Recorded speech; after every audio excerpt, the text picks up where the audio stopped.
روایت کے کلمات ہیں، فرمایا کہ اگر صدقہ دینے کے لیے کچھ نہ ہو فَلْيَلْعَنِ الْيَهُودِ، تو یہودیوں پر لعنت بھیجو، اللہ تمہیں صدقے کا ثواب عطا فرما دے گا۔ چونکہ یہود بدترین دشمن ہے اسلام کے، اور انہوں نے ہر دور میں اسلام اور اہل اسلام کے خلاف سازشوں کے جال بنے۔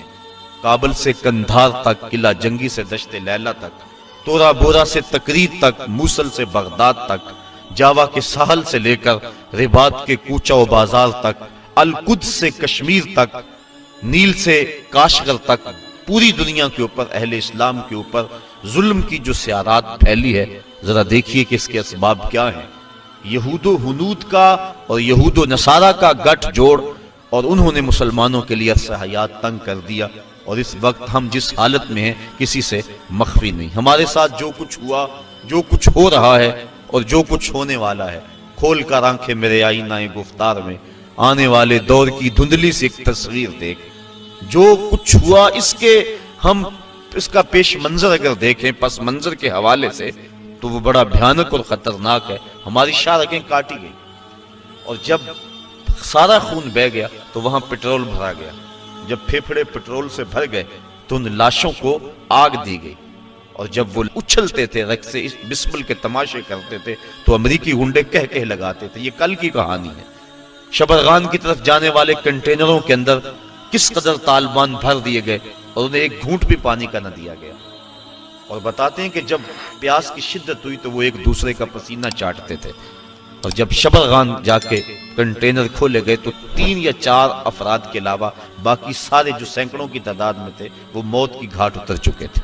وہ تو ہمارے ساتھ یہ سلوک کریں اور ہم ان کے ساتھ دوستی کی پینگیں بڑھائیں، یہ قطعاً گنجائش نہیں ہے۔ اسلام نے واضح طور پہ ہمیں پیغام اور حکم دیا، اور قرآن کے الفاظ اور قرآن کے بابرکت حروف ہمیں نور دے رہے ہیں اور ہمیں زندگی گزارنے کا ڈھب دے رہے ہیں۔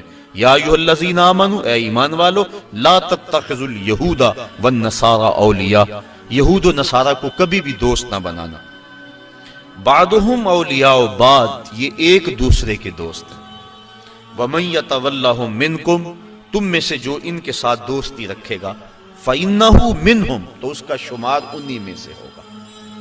اس کے طور طریقے، اس کی عادتیں، اس کی زندگی کا ڈھب ان کے مطابق ڈھل جائے گا، کیونکہ دوستی کا نتیجہ یہ ہے، المرء علی دین خلیلہ، بندہ جس کا دوست ہو تو اس کا مذہب اور اس کے خیالات اور اس کی عادات ضرور اپنا لیتا ہے۔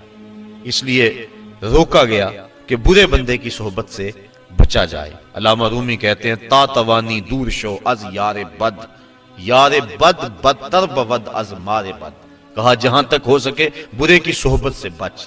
کہا برے کی صحبت برے سانپ سے بھی زیادہ خطرناک ہے۔ پھر فرمایا اگر سانپ لڑ جائے تو انسان کی موت واقع ہو جاتی ہے، زندگی کو خطرہ ہے، اور اگر برا یار لڑ جائے تو ایمان کو بھی خطرہ ہوتا ہے۔ اس لیے ان لوگوں کی صحبت سے دور رہنا اور نفور رہنا، اس کی ہی ترغیب دی گئی ہے۔ بلکہ زندگی کے شب و روز میں انسان جب بھی کسی سے دوستی کا تعلق جوڑنے لگے تو اس کو پہلے اس کے عقائد اور اس کی سوچ دیکھنی چاہیے۔ حضرت علی المرتضیٰ رضی اللہ تعالیٰ عنہ کے قول کے مطابق 15 سال سے لے کر 20 سال تک کی جو عمر ہے، یہ انتہائی اہم عمر ہے، اور اس عمر کے اندر اپنی اولاد پر خصوصی نگہداشت رکھنے کی ضرورت ہے کہ ان کی صحبت، مجلس اور دوستی کسی برے شخص سے نہ ہونے پائے۔ ساری زندگی انسان کی جو ہوتی ہے وہ ان 5 سالوں کے اندر ترتیب پاتی ہے، پوری زندگی پر ان 5 سالوں کی صحبتوں کی۔ اور ایک وقت آنے والا ہے کہ جب اہل اسلام کو اللہ تعالیٰ ایسی کامیابی عطا فرمائے گا کہ دنیا کے خطے پر ایک بھی یہودی قائم نہیں رہے گا۔ حضرت عیسیٰ علیہ السلام تشریف لائیں گے، حضرت امام مہدی کے عساکر میدان میں آئیں گے، خنزیر کو قتل کیا جائے گا، صلیب کے نشان کو توڑا جائے گا، اور کتب حدیث میں موجود ہے اللہ تعالیٰ ایسی اعانت فرمائے گا اہل اسلام کی، اگر کسی جھاڑی کے پیچھے یا پتھر کی اوٹ میں کوئی یہودی چھپا ہوا، وہ پتھر مسلمان مجاہد کو آواز دے کے کہے گا ادھر آ، میرے پیچھے یہودی چھپا ہوا ہے۔ اور جب دنیا سے آخری یہودی قتل کر دیا جائے گا تو دنیا کا امن قائم ہو جائے گا، حتیٰ کہ سانپ انسانوں کے اندر پھریں گے لیکن ڈسیں گے نہیں۔ بھیڑیا اور بکری ایک گھاٹ پہ پانی پئیں گے لیکن بکری کو بھیڑیے سے خطرہ نہیں ہوگا۔ دنیا کے امن کی ضمانت ہے جب آخری یہودی قتل ہوگا. جب تک یہود موجود ہیں پوری دنیا کے اوپر امن قائم نہیں ہو سکتے. امن کی بربادی کا سبب مسلمان دہشت گرد قرار دیے جا رہے ہیں، لیکن حقیقت یہ نہیں ہے. مسلمان تو اپنی بقا کی جنگ لڑ رہے ہیں، مسلمان دہشت گرد نہیں ہوتا. یہ تو امن کا متوالا ہے، یہ تو امن کا درس دینے والا ہے. پوری دنیا کے اوپر جو فساد ہے وہ یہود کی وجہ سے ہے، اور جب یہودی ختم ہو جائیں گے خاص کم جہاں پاک، تو پوری دنیا کے اوپر امن کے سویرے طلوع ہونے لگیں گے. تو اللہ تعالیٰ جل شانہ مومنوں کو وہ دن ضرور دکھائے گا. وَيَقُولُ الَّذِينَ آمَنُوا أَهَؤُلَاءِ الَّذِينَ أَقْسَمُوا بِاللَّهِ جَهْدَ أَيْمَانِهِمْ.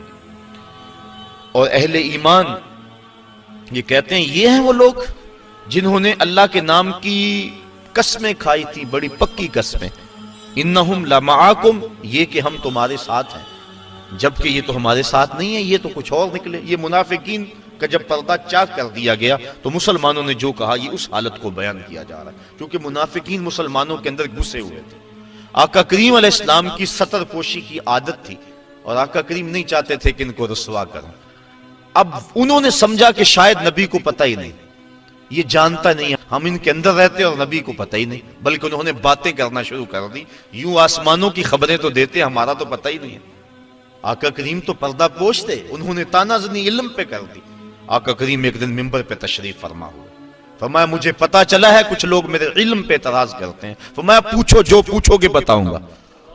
ایک شخص نے عرض کی من ابی یا رسول اللہ، آقا میرا باپ کون ہے؟ اب اس کے باپ کا تعارف تھا کہ فلاں باپ ہے، لیکن اس کا حقیقی باپ وہ نہیں تھا، باپ کوئی اور تھا. اس کے علم میں تھا، اس کو پتا تھا کہ حضور جو میرا ظاہر باپ ہے وہی بتائیں گے، لیکن آقا تو جانتے تھے. فرمایا ابو کا حذافہ، تیرا باپ وہ نہیں جو لوگ کہتے ہیں، تیرا باپ تو حذافہ ہے. ایک نے کہا میرا ٹھکانہ کیا ہے؟ قال انت فی النار، کہا تو جہنمی ہے. فبارک عمر رضی اللہ تعالیٰ عنہ، حضرت عمر فاروق اپنی پنڈلیاں بچھا کے اس طرح بیٹھے اور اپنے ہاتھ جوڑے، کہا رضیت باللہ ربا وبالاسلام دینا وبمحمد نبیا. حضور ہم اللہ کے رب ہونے پہ اور اسلام کے سچا دین ہونے پہ اور آپ کے نبی ہونے پہ راضی ہیں. یہ اعتراض ہم نے نہیں کیا، یہ کسی منافق نے بات کی ہے. تو بار بار حضرت عمر فاروق نے یہ عرض کی تو اللہ کے محبوب کا غصہ کافور ہوا، اور آقا کریم بار بار پوچھتے تھے، سلونی، پوچھتے کیوں نہیں، پوچھو، جو پوچھو گے میں بتاؤں گا. اللہ اکبر. تو اللہ کے محبوب کی نظر سے کوئی شے پوشیدہ نہیں. حدیث میں آتا ہے، مشکات کے الفاظ ہیں، آقا کریم ایک دن تشریف لائے اور حضور کے دونوں ہاتھوں میں دو کتابیں تھیں. صحابہ کو کہا جانتے ہو یہ کتابیں کیا ہیں؟ صحابہ نے کہا اللہ و رسولہ عالم، اللہ اور اس کا رسول جانتا ہے. فما ھذا کتاب من عند اللہ، یہ کتاب جو میرے دائیں ہاتھ میں ہے یہ مجھے اللہ کی طرف سے عطا کی گئی ہے. اس میں جنتیوں کے نام ہیں، ان کے باپوں کے نام ہیں، ان کے قبیلوں کے نام ہیں. اور فرمایا یہ جو کتاب ہے میرے بائیں ہاتھ میں یہ بھی مجھے اللہ کی طرف سے دی گئی ہے، اس میں جہنمیوں کے نام ہیں، ان کے باپوں کے نام ہیں، ان کے قبیلوں کے نام ہیں. تو نگاہ سے کوئی شے پوشیدہ نہیں ہے. نبی جس کو اللہ نے اتنا بڑا منصب دیا، بھلا اس کو بتلایا ہی نہیں ہے، یہ کیسے ہو سکتا ہے؟ حدیث میں آتا ہے، مسلم میں اور دیگر کتب میں، کتاب الملاحم میں روایت موجود ہے، اللہ کے محبوب علیہ السلام نے ایک دن فرمایا قرب قیامت میں جب دجال آئے گا نا تو میرے غلام اس دجال کے مقابلے میں نکلیں گے. فرمایا انی لعارف اسماءہم واسماء آبائہم والوان خیولہم، میں اپنے ان غلاموں کے ناموں کو جانتا ہوں، ان کے باپوں کے ناموں کو جانتا ہوں، جن گھوڑوں پہ چڑھ کے جہاد کریں گے میں محمد ان گھوڑوں کے رنگوں کو بھی جانتا ہوں. وَأَلْوَانَ خَيُولِهِمْ، ان گھوڑوں کے رنگوں کو بھی میں جانتا ہوں کہ کون سا غلام کس رنگ کے گھوڑے پہ چڑھ کے جہاد میں آئے. اب منافقین اتنا کچھ ہونے کے باوجود بھی کہتے تھے لو ہم اندر بیٹھے ہیں، ہمارا تو پتہ ہی نہیں ہے. تو یہ ان کی غلط فہمی موجود تھی. اللہ کے محبوب تو پردہ پوشی کی وجہ سے نہیں بتا رہے تھے، لیکن جب انہوں نے اس طرح کے اعتراضات بہت زیادہ کرنے شروع کر دیے، ایک دن اللہ کے محبوب جلال میں آئے اور فرمایا اخرج فلاں ابن فلاں من المسجد انت منافق. فرمایا فلاں اٹھ چلا جا، تو منافق ہے. فلاں تو بھی مسجد سے باہر نکل جا، تو منافق ہے. حضرت عمر فاروق کی یہ آرزو ہوا کرتی تھی کہ کبھی منافق الگ ہو جائیں، کھوٹا کھرا الگ الگ ہو جائیں تو پھر مزہ آ جائے، لیکن کچھ حکمت کے تحت حضور ابھی کرتے نہیں تھے. حضرت عمر فاروق موقع پہ موجود نہیں تھے. وہ نماز پڑھنے کے لیے آئے، دیکھا کہ کتنے لوگ جا رہے ہیں، پریشان ہو گئے، جماعت میری رہ گئی. تو ایک بندہ دروازے پہ کھڑا تھا جو جانتا تھا کہ حضرت عمر فاروق کی عادت کیا ہے. اور منافقین کے بارے میں ان کے کیا جذبات ہیں. انہوں نے کیا ابشر یا ابن خطاب، ابن خطاب تمہیں مبارک ہو.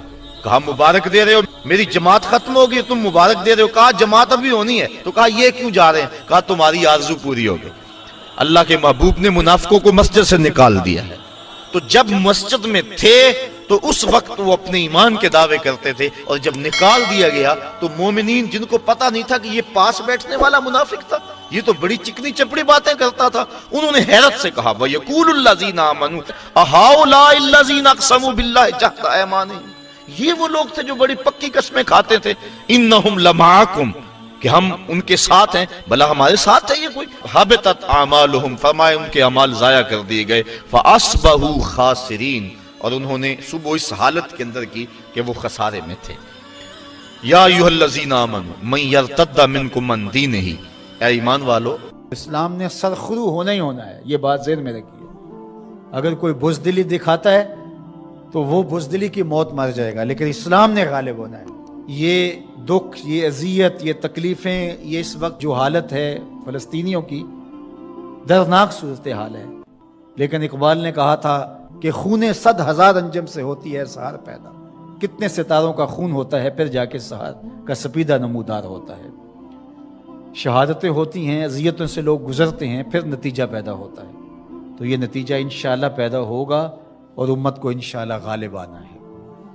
ہمیں اپنے حصے کا کام کرنا ہوگا، ہم نے ان کے ساتھ کھڑے ہونا ہے. اس وقت صورتحال یہ ہے کہ پوری دنیا کی اشرافیہ، ایک دو ممالک کے علاوہ، وہ ان کے ساتھ نہیں ہے. وہ بیان بازی کی حد تک اپنی عوام کو مطمئن کرنے کے لیے رسمی کارروائیاں کرتی ہے. آپ دیکھ لیں پوری دنیا کے اوپر 56-57 اسلامی ممالک جو ہیں، ان کے حکمران، اشرافیہ اور بڑی بڑی فوجیں کہاں کھڑی ہیں. سفارتی سطح پہ خلوص کے ساتھ کوشش کی جائے، اور اگر لگتا ہے کہ یہ کوششیں برآور نہیں ہوں گی تو ہمارے پاس یہ راستہ موجود ہے جہاد کا. جب آپ کے پاس طاقت ہوگی، توانائی ہوگی، تو پھر آپ کی سفارتی بات بھی مانی جائے گی. رشی کے فاقوں سے ٹوٹا نہ برہمن کا طلسم، عصا نہ ہو تو کلیمی حکار بے بنیاد. حضرت موسیٰ اگر کلیم اللہ تھے، ایک ان کا وصف تھا، لیکن دوسرے ہاتھ میں عصا بھی تھا. جہاد کا آپشن موجود ہے آپ کے پاس، اور انہیں پتا ہو اگر ان کی بات سفارتی سطح پہ نہیں مانے گی تو یہ راستہ ان کا کھلا ہوا ہے اور اس سے گریز نہیں کریں گے، تو پھر آپ کی بات سفارتی سطح پہ مان لی جائے گی. لیکن انہیں پتا ہے کہ یہ چیخ چلا کے رو کے جو ہے وہ پھر خاموش ہو جائیں گے، تو وہ آپ کی اشک شوئی بھی نہیں کریں گے. محض ایک رسم کے طور پہ کاروائیاں ہوں گی اور بات ختم ہو جائے گی. سلامتی کونسل اقوام متحدہ ہمیں کیا دے گی؟ وہ تو استعمار کی باندھی ہے، ہمارے لیے وہ کچھ نہیں کر سکتے.